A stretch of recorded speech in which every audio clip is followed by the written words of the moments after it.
बहुत देर हो गई थी नादिया को वजीफा करते। अब वो मुकम्मल हो गया था। वो अभी भी पढ़ रही थी। वो पढ़ते हुए तावीज़ उसने गले में डाला और एक भरपूर मुस्कुराहट उसके लबों पर आ ठहरी। आंखें मौत का नौफल की छवि दिल में उतारने लगी जब लब मसलसल हिल रहे थे। जैनब बेगम मसलसल अपनी बेटी को देखे जा रही थी, जो खुद तो पुरइसरार थी, हरकतें भी बहुत ही पुरइसरार थी। वो नादिया से डरती थी, इसलिए कुछ भी पूछने का हौसला न रखते थे। इंटरकॉम पर दूध का गिलास मंगवा कर माहिर को दिया। वह मुंह बसोड़ कर पीने लगी और दूसरी तरफ देखने लगे। अभियान उसका इंतजार करने लगा। खुद लोगी या मैं पिलाऊं, लहजे में अल्फाज के मैंने हेस माहिर का दिल धड़का गया। जट से गिलास थाम लिया। अभियान खामोशी से पलट गया। मैं जब तक आऊं तो गिलास आ लियो, और कोई चालाकी की तो अंजाम बहुत बुरा होगा। बिना माहिर को देखे हुए कबड़ से कपड़े लेता वो बाथरूम के जाना बढ़ गया। उसके जाने के बाद माहिर उसकी नकल उतारने लगी। अब मैं हर काम उसकी मर्जी से करूंगी। No, never. माहिर ने दांत कुचकुचाए और दूध के गिलास की तरफ देखा, लेकिन पेट में चूहे दौड़े थे, इसलिए फेंकने का इरादा कैंसिल किया और गिलास मुंह से लगाया। अभियान वापस आया तो वो मजे से बेड पर लेटी थी, पैक ग्राउंड से टेक लगाए, आंखें मुद्दे पल भर को अभियान ठटका। क्या चीज थी वो? ऐसे में कितनी मासूम और जागते हुए पूरी चुड़ैल। बेएहतियाती अभियान के लब मुस्कुराए। ड्रेसिंग टेबल के सामने खड़ा वो गीले बालों में कॉम्ब करने लगा, जबकि मिरर से वो महिर को मसासा नजरों में फोकस लिए हुए था। कुछ याद आने पर पलटा। उठो और मेडिसिन ले लो। अभियान उसके सर पर जाकर बोला तो वो यकदम डर गई। नीली कांच सी आंखों में नींद के हलकोड़े ले रही थी। वो आंखें अभियान को बेहूद सा करने लगी। अभियान का जी चाह इन आंखों के चूम कर अपने लम्स उन पर छोड़ दे, लेकिन बर वक्त आंखें हटाकर आंखों का जाविया बदला। नींद की वादी में खोने से पहले माही ने खामोशी से मेडिसिन ली और आंखें मोड़ ली।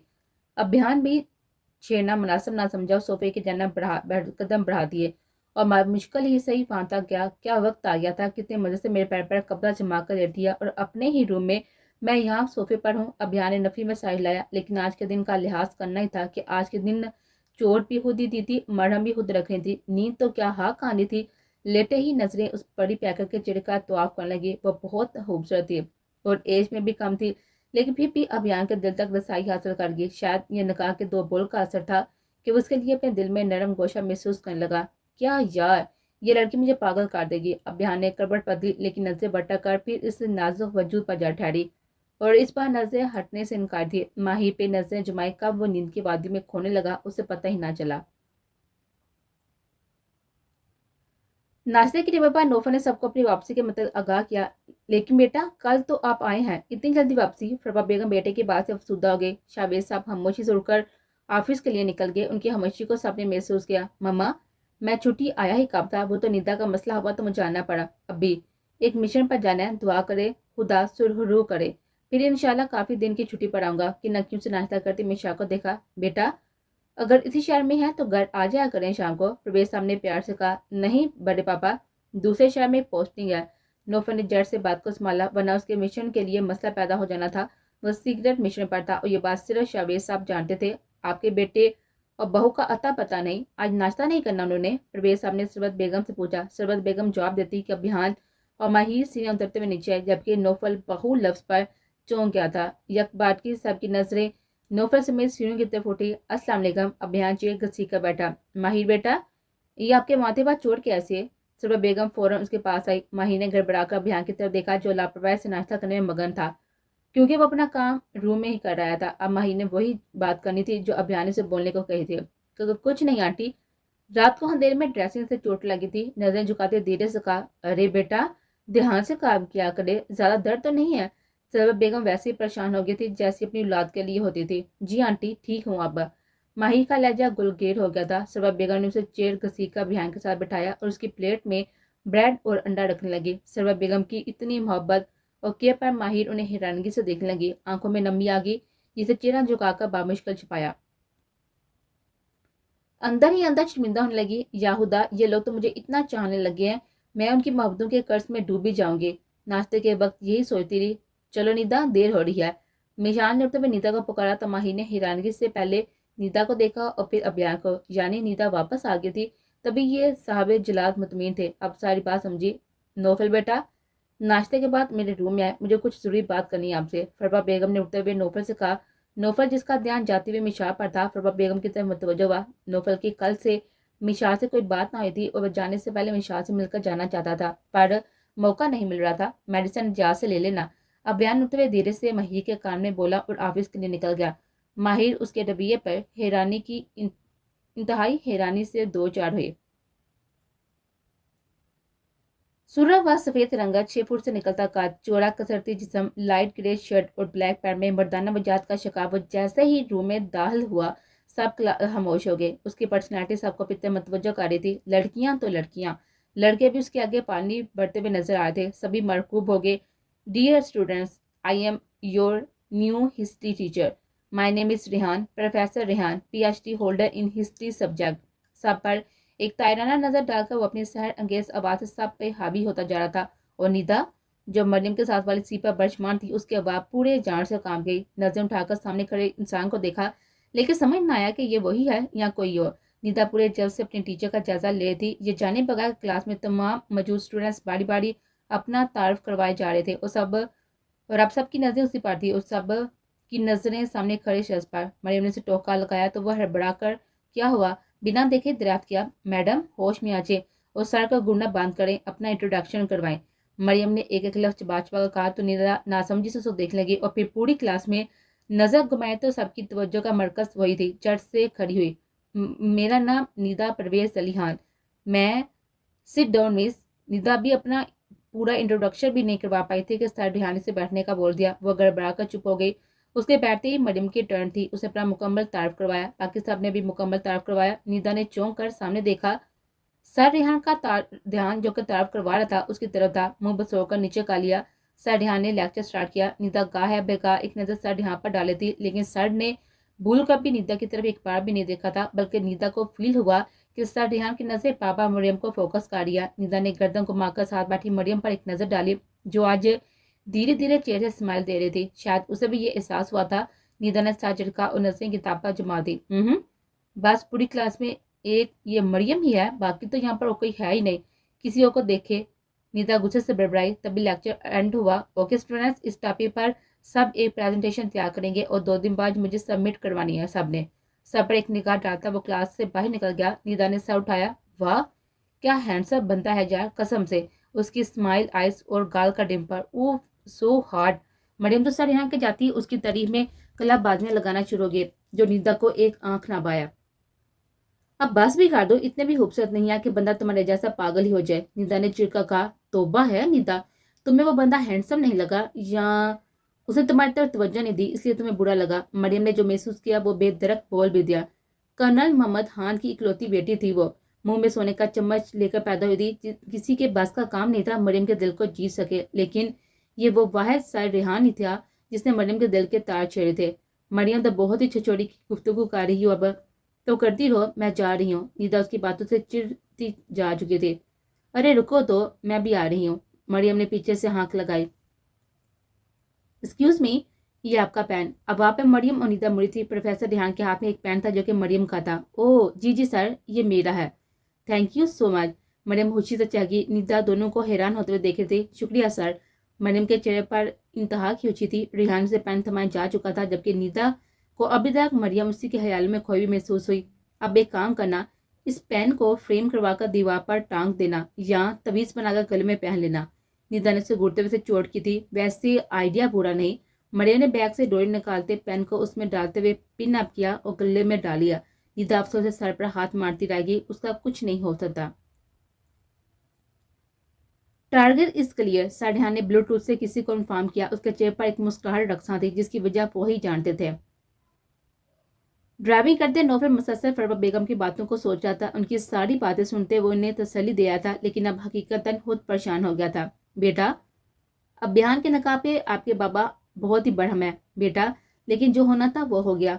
इस सब में मिशा का क्या कसूर? और मैं चाहती हूँ कि अब आपकी और मिशा की शादी हो जाए। मजीद मैं किसी किस्म की कोई भी बदमज़गी नहीं चाहती। आपके बाबा के इरादे मुझे ठीक नहीं लग रहे। ये डर सा लग रहा है मुझे। कार को पार्किंग एरिया में खड़ा करता वो बाहर निकला। वो भी जल्द अज जल्द ये मिशन मुकम्मल करता। माँ की ख्वाहिश का एहतराम करना चाहता था। उसकी भी यही मर्जी थी, लेकिन इस वक्त वह जिस मिशन पर था वह फिलहाल इस सब में नहीं पा सकता था।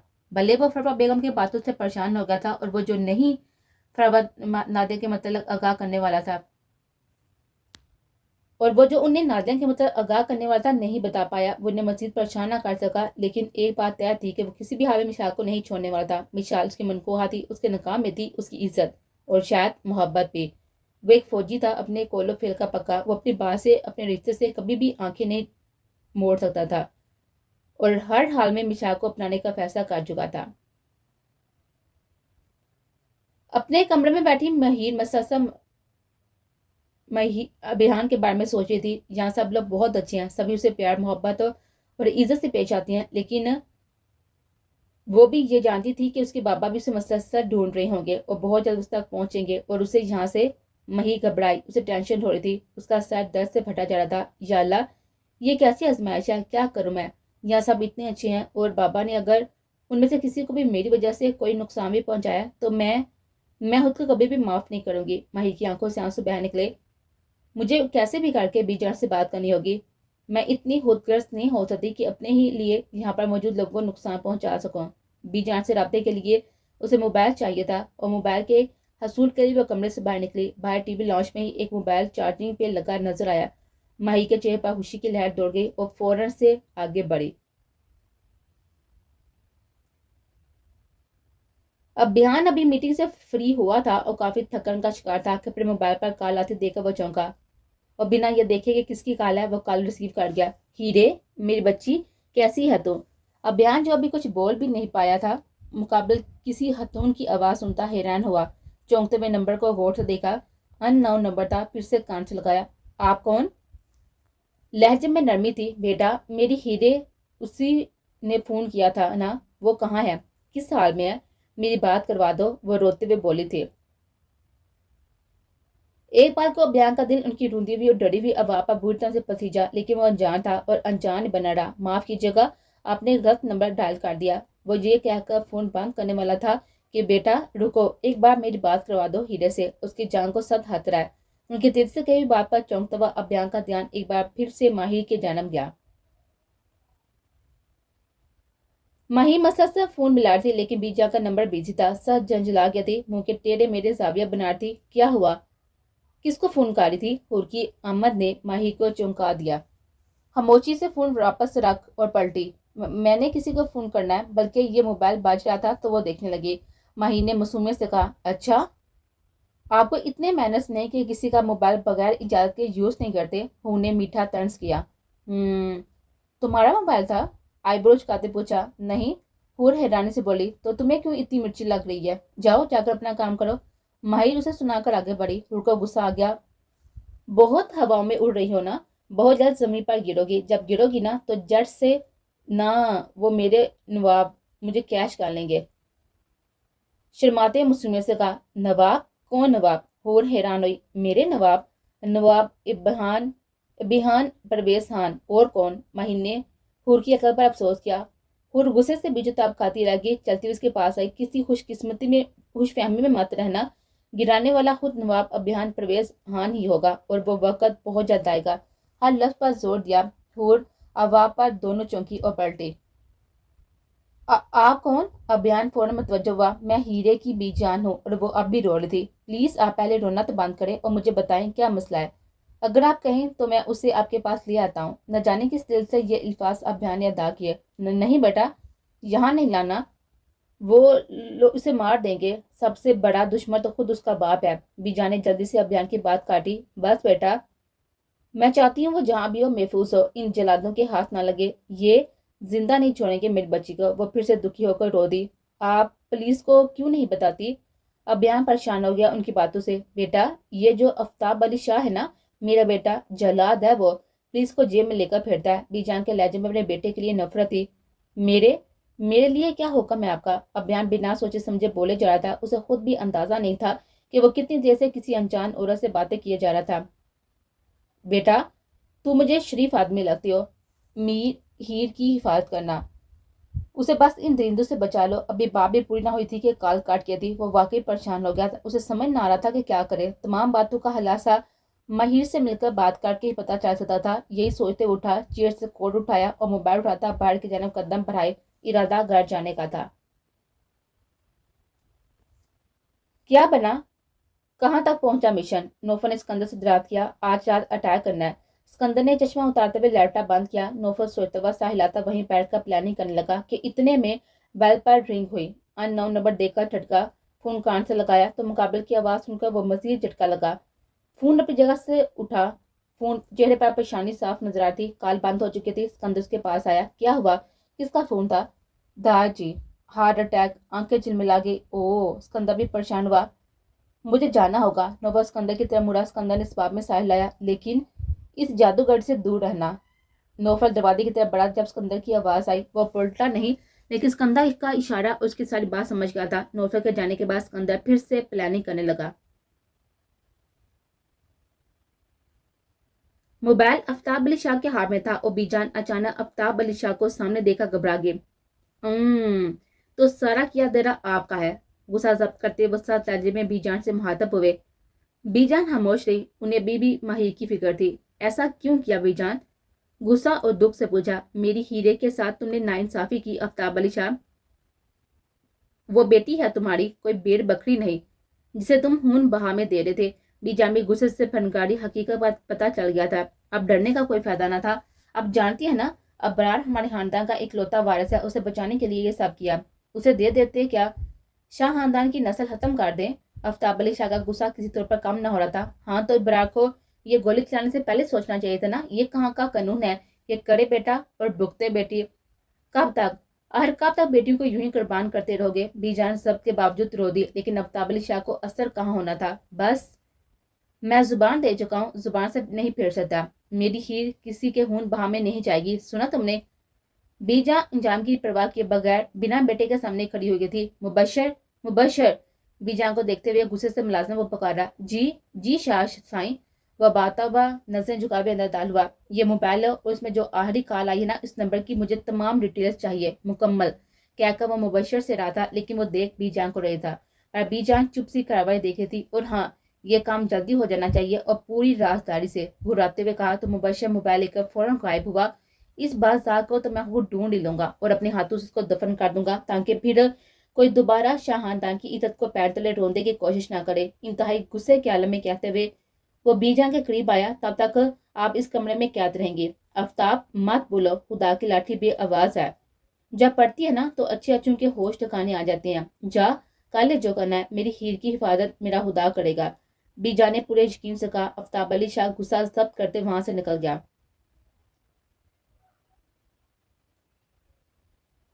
अवाब माहिर और हूर दोनों पलटी। सामने अभियान को देखकर हूर बहुत ही घबरा गई। जिस तरह वो देख रहा था, साफ पता लग रहा था वो सुन चुका। उसके बाद वह चलता हुआ करीब आया। कौन किसको गिराने का इरादा कर रहा है? सत लहजे में पूछता हुआ हूर के हाथ पांव ठंडे कर गया।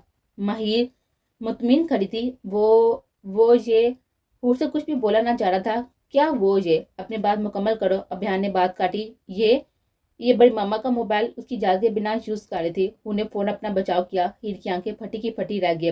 कितने दरल्ले से इल्जाम लगा दिया। झूठी। माही मजीद कुछ बोलती कि अभियान ने हाथ के इशारे से उसे चुप करवाया। फिर वो हूर की जानब मुड़ा। माहिर के पास उसका खुद का मोबाइल है और वो मम्मा का फोन क्यों यूज करेगी? इतने मुतमिन अंदाज में अभियान ने जवाब दिया कि इसके झूठ बोले पर माहिर का मुंह भी खुला रह गया।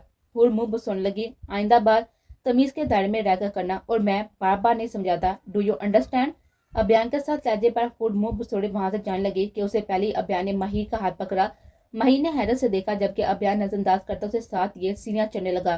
फूड को यह देखकर उसके तन बदन में आग लगी। आंखों में शदीद नफरत लिए वो उन्हें जाता हुआ देखने लगी, जबकि माहिर ने उसे जुबान चढ़ाई और मुस्कुराती हुई अभियान के साथ आगे बढ़ गई। हूर पाँव पटाती अपने रूम में आई। गुस्सा किसी तौर पर कम ना हो रहा था। बस सिर्फ चंद दिन और वेट कर लो। तुम्हारी एक छोटी सी गलती और तुम इस घर से बाहर। खुद कलामी करते हुए इस वक्त वो कोई पागल ही लग रहे थे। वाह नवाब साहब, आज तो छक्के पे छक्का लगा रहे हो। माही ने रूम में आते हुए अभियान की तरफ देखते हुए चेखते हुए कहा। ये नंबर किसका है? अभियान दरवाजा लॉक करता माही की तरफ संजीद से देखता हुआ पूछने लगा। माही ने नंबर देखकर ठटक गई। खुद भी फौरन संजीदा हुई और अभियान के पास आई। नंबर पहचान गई। माही, सोच समझ कर बोलना और सिर्फ सच बोलना। अभियान ने उसे चुप देखते हुए वार्न करते हुए कहा, और माही ने एक नजर उसकी हैजल आंखों में झांका। माही को अपना दिल डूबता हुआ महसूस हुआ। माही का देखना अभियान के दिल के धड़कन को मजीद अजीब ले पर दरका गया था, लेकिन अगले ही पल संभल भी गया। ये मेरी बी जान का न बड़ा बिल्लाहर सच बोल दिया। तुम्हारी जान को तुम्हारे बाप से क्यों खतरा है? अभियान ने एक और सवाल दागा तो माही चौंकी। आपकी बी जान से बात हुई? प्लीज बताएं। वो ठीक है ना? गैर इरादी सही वो अभियान के मजीद करीब आई। हाँ वो ठीक है, लेकिन मुझे सारी सच्चाई जाननी है अभी इसी वक्त। अभियान उसे अपने करीब आकर थोड़ा सा टपटा गया था। दिल की एक बीट मिस हुई। लेकिन एक बार मेरी बी जान से बात करवा दें। आंखों में नमी थी, लहजा ढूंढता हुआ था। अभियान इस पागल लड़की को देखने लगा जिसने कुछ दिनों में उसके दिल में डेरा जमा लिया था, जिसे चाह का भी वो निकाल नहीं पा रहा था। करवा दूंगा, लेकिन सारी सच्चाई जानने के बाद। नौफल इस्लामाबाद से बाई एयर मुल्तान रवाना हो चुका था। मुल्तान एयरपोर्ट से वह सीधा बताया कि वह हॉस्पिटल में पहुंचा। कॉरिडोर में दारजी का मुंशी सैयद बख्श नजर में आ गया था। फौरन चलता हुआ उसके पास आया। कैसी हैं दारजी? लहजे में फिक्र नुमाया थी। अभी सैयद बख्श कुछ कहते थे, इतनी देर में डॉक्टर आईसीयू से बाहर है। नौफल जड़ से आगे बढ़ा। देखें, पेशेंट की हालत बहुत ज्यादा क्रिटिकल है, हम अभी कुछ नहीं कह सकते। हम तो अपनी तरफ से पूरी कोशिश कर रही है, लेकिन प्लीज डॉक्टर हमारे दादाजी को बचा ले। नकाम में रोती वो कोई और नहीं, नादिया थी। नौफल ने उसे पलट कर देखना गवारा न किया। आप में से नौफल कौन है? डॉक्टर ने सवारी नजर से देखा। जी मैं हूँ। नौफल ने उसे फौरन जवाब दिया। वो पेशेंट बेहोशी में बार बार आपका नाम ले रहे हैं, आप उनसे जाकर मिलें। एक बार डॉक्टर थपकी दिए हुए जा चुका था। नौफल फौरन आईसीयू की तरफ बढ़ा। नादिया वहीं पर रोते हुए खड़ी थी, साथ में उसके गुलबानो भी थे। दारजी, नौफल ने धीरे से उसे पुकारा और दारजी का कमजोर हाथ अपने हाथ में थामा। दारजी की आंखें नीम फाह हुई। नौफल को देखकर एक चमक आई थी। ऑक्सीजन वहां से उठाया। फिर से कहो। पहली बार नौफल के मुंह से सुनकर वो दिल खुश हुआ था। नौफल ने उनका हाथ थामा। दारजी प्लीज ठीक हो जाए। नौफल की आंखें भी नम हो गई थी। बेटा मुझे माफ कर दो, मैंने बहुत बुरा किया तुम्हारे साथ। सांस उखड़ी। दारजी प्लीज कुछ ना बोले, आप बस ठीक हो जाएं, मुझे आपकी जरूरत है। नौफल उनके चेहरे के करीब होता हुआ मास्क लगाने लगा तो दारजी ने नफी में साइज लाया और बस बोलते चले गए। नौफल के चेहरे के तासात बदले, एकदम गुस्सा छा गया। बाई खड़ी नादिया यह सब देखे जा रही थी और अपना विर्त जारी रखे हुए थी। दारजी ने नौफल के आगे हाथ जोड़े। नौफल ने आंखें बंद करके खोली और उनके हाथों पर अपना हाथ रख दिया। आप फिक्र ना करें, वैसा ही होगा जैसा आपने कहा है। नौफल के कहने की देर थी। दाजी ने आहरी हिचकी ली और हल्के हकीकी से जा मिले। नौफल ने आंसू जब्त करते हुए दाजी की आंखें बंद कर दी और वहीं पर बैठा रो दिया। आंसू पहुंचता, फिर आंखें नम होती जाती। नम आंखें सूख ना पाई। गिरते हुए अश्कू ने कस्में उठाई। नौफल उठकर बाहर आया। मुर्शीद सैयद बख्श नौफल की आंखें देखकर समझ गए, वो भी रो दिए। एक नजर रोती हुई नादिया पर डाली और बाहर निकले। जाने दिल को किस तरफ लेकर चले, हम तुम बढ़ के मिल रहा ना आसरा। बिलहर कुछ सोचते हुए, कुछ रोते हुए, कुछ संजीदा माही ने अभियान को सारी सच्चाई बता दी। अभियान सोच में पड़ गया, तो वो तुम्हारी शादी उस पागल से करवाना चाहते हैं? अभियान ने गहरा सांस खारिज करते हुए कहा। लो जी, सारी बातों में आपको यही बात समझ आई? माही बुरा मान गई। वो कांच सी जिल जैसी आंखों में अपनी हैजल आंखें डाले माही की बोलती बंद करवा चुका था। माही ने नजर झुकाकर इधर इर्द गिर्द देखना शुरू कर दिया। वो अभियान के नजरों की तपस से पजल होने लगे। वैसे अगर शादी हो जाती तो इस पचड़ का क्या होता? अभियान ने संजीदा लेकिन शरारत आंखों में लिए हुए कहा। मतलब आपको खुशी होती? लड़ने वाले अंदाज अपनाया। मेरी जान तो ना फंसती। अभियान ने उसे मजीद चढ़ाया। हाँ, जैसे मैं मरी जा रही थी ना, मेरा नका आपसे करवा दे। माहिर वाकई चिढ़ गई। हाँ तो और? जिस लड़की को पता चलता अभियान परवेज हाँ नकाशुदा हो गया, दिल पर हाथ रख लेती हैं।